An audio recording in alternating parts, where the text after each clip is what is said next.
السلام علیکم ورحمۃ اللہ وبرکاتہ۔ کیسے ہیں آپ سب؟ امید ہے کہ آپ سب خیریت سے ہوں گے۔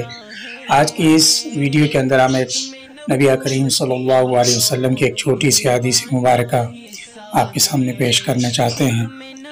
تو یہ چھوٹی چھوٹی حدیث اس لیے پیش کی جاتی ہیں کہ ہم یا ہمارے بچیاں ان کو آسانی کے ساتھ حفظ یاد کر سکیں۔ چنانچہ چلتے ہیں اپنی سبق کی طرف۔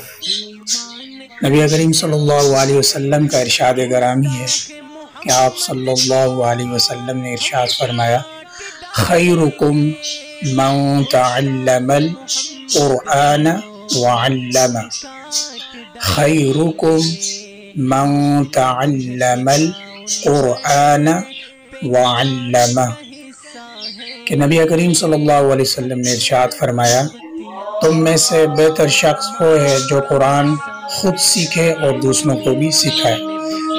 اللہ تعالیٰ سے دعا ہے اللہ تعالیٰ نے حدیث مبارکہ پر عمل کرنے کی توفیق عطا فرمائے۔ السلام علیکم ورحمۃ اللہ وبرکاتہ۔